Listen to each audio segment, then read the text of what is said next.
Good morning, friends. Today I'm going to summarize the book The Influence, written by Robert Cialdini, and it's a very good book in marketing.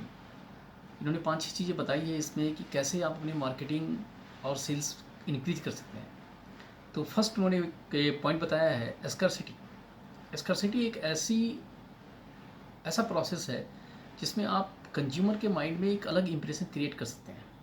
जैसे आप देखते होंगे कि फ्लिपकार्ट की cell या Amazon की cell में 2 या 3 दिन के लिए ही वो सेल लगाते हैं और 70% या 60% डिस्काउंट का इनिशियली देते हैं। उससे होता क्या है कि एक कंज्यूमर के माइंड में क्रिएट होता है कि अगर आप इस प्रोडक्ट को इस टाइम फ्रेम में नहीं खरीदते हैं then you are going to miss the opportunity. तो स्कैर्सिटी क्रिएट करके आप अपनी सेल्स को बढ़ा सकते हैं। दूसरा पॉइंट उन्होंने बताया है सोशल प्रूफ। कभी कभी आप देखते होंगे कि कोई डायरेक्ट जो सेल्समैन होते हैं वो आपके घर पे आते हैं और कहते हैं कि आपके नेबर, आपके बगल में जो रहते हैं उन्होंने ये परचेज किया है, इस सोसाइटी के लोगों ने ये परचेज किया है, या बहुत सारे टेस्टिमोनियल्स होते हैं जिन्होंने परचेज किया है, उनके रिटर्न में ऑनलाइन रिव्यू होता है। जैसे हम लोग फ्लिपकार्ट से भी कोई सामान खरीदते हैं तो एक ऑनलाइन रिव्यू हम लोग देख के उस पास से जज करते हैं कि दिस प्रोडक्ट इज गुड और बैड। तो सोशल प्रूफ आपकी प्रोडक्ट की सेल्स में बहुत मेजर फैक्टर कंट्रीब्यूट करती है।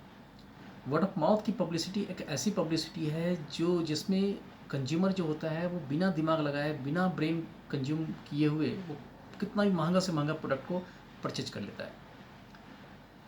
पॉइंट नंबर 3 में उन्होंने बताया है अथॉरिटी। अथॉरिटी क्या होता है कि मान लीजिए कि आपको एक एग्जांपल देते हैं कि मान लीजिए किसी डॉक्टर एक हॉस्पिटल में जाता है, हॉस्पिटल में जाके कहता है कि ये मेडिसिन इस डिजीज के लिए आपको लगानी है। तो उस हॉस्पिटल में जितने भी नर्स होते हैं वो बिना कुछ रिसर्च किए हुए, क्योंकि वो अथॉरिटी, उनका डॉक्टर ये बोल रहा है सो वो उसको कर देते हैं। तो जैसे हमारे नॉर्मल लाइफ्स में भी हमारे पेरेंट्स या टीचर इस अथॉरिटी को डिसाइड करते हैं। जैसे पेरेंट्स जो चीज़ बोल देते हैं हम बहुत ज़्यादा चीज़ सोचते नहीं है, उसको कर देते हैं। सेम सिनारियो होता है आपका टीचर के साथ भी। स्कूल्स में क्या होता है, टीचर्स बोलते हैं कि this is good, this is bad, this is good, this is bad. जो लोग सही बताते हैं उसको बच्चे या फॉलो करते रहते हैं। सो अथॉरिटी काफ़ी मेजर फैक्टर करती है आपको सेल्स को बढ़ाने के लिए। पॉइंट नंबर 4 में उन्होंने बताया है लाइकिंग। लाइकिंग में ये बताया है कि जैसे भी होता क्या है कि आप जैसे किसी एग्जाम्पल के तौर पे आपको बता रहे हैं कि मान लीजिए किसी कार डीलरशिप के पास आप जाते हैं, उसमें जो सेल्समैन होता है वो आपसे बातें करता है और एक आपसे कोरिलेट करना चाहता है कि सपोज डेट मान लीजिए कि आप मुंबई से आए हुए हैं, आप गुजरात से आए हुए हैं, आप महाराष्ट्र से आए हुए हैं या आप दिल्ली के हैं। तो वो किसी न किसी चीज़ों से एक लाइकनेस क्रिएट करेगा तो उससे क्या होगा कि आपको लगेगा कि नहीं वो बंदा सही है। तो सेल्स बढ़ाने की ये भी प्रॉबिलिटी है कि अगर आप लाइकिंग क्रिएट करें। आप किसी फंक्शन में आप देखते होंगे कि 5 लोग एक टाइप की ड्रेस पहन के जा रहे हैं, तो छठा आदमी भी चूँकि वो पहने हुए हैं उनको पसंद करते हैं, तो छठा आदमी बिना ज़्यादा दिमाग लगाए हुए वही ड्रेस पहन के जाएगा। तो ये लाइकिंग एक ऐसा फैक्टर है जो आपकी सेल्स को बढ़ाता है। पॉइंट नंबर 5 में उन्होंने बताया है एस्केलेटिंग कमिटमेंट एंड कंसिस्टेंसी। आप चाहे किसी भी चीज़ का प्रोडक्ट आप या सर्विसेज आप ऑफर कर रहे हैं, उसमें आपकी कमिटमेंट होनी चाहिए और कंसिस्टेंसी होनी चाहिए। बहुत सारी company membership cards hold out करती हैं। बहुत सारी मेंबरशिप कार्ड्स में ये कहती हैं कि आप इनिशियल लेवल पे आप एक बार यूज करके देखें और यूज करने के बाद ऑटोमेटिकली अगर उसके प्रोडक्ट सही होते हैं तो आप कंसिस्टेंट हो जाते हैं।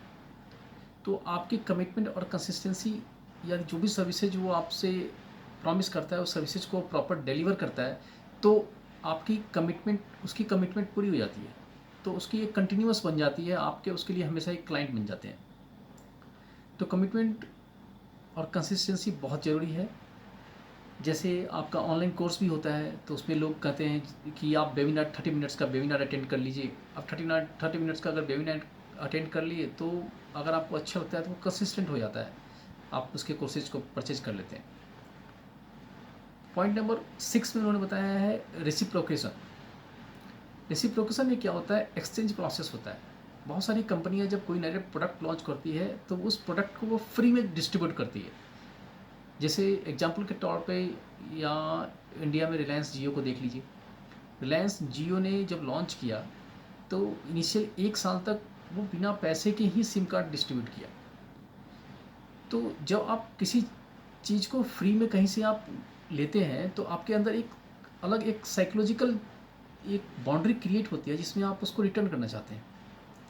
जैसे आप किसी कार डीलरशिप आपको नए नए प्रॉमिस जनरेट करते हैं। जैसे कहते हैं कि आप आइए, समर कैंप चल रहा है, उस समर कैंप में आप इन्हें गए और आपकी कार को बहुत अच्छी तरह से उन्होंने चेकआउट कर लिया, तो मोस्ट प्रोबेबिलिटी ये है कि नेक्स्ट सर्विस आप उसी शोरूम से कराएं।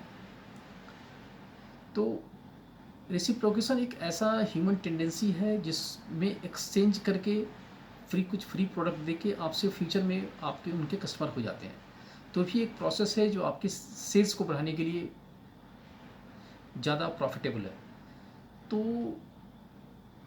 बेसिकली क्रक्स में यही सब पॉइंट्स है जो इस बुक में काफ़ी डिस्क्राइब किया गया है। Scarcity, social proof, authority, likeness, commitment and consistency, exchange. So it's a very good book. If you want to read the book, then you can read. I'm going to place the link of this book at description. And if you like this video, then please subscribe my channel. Thank you.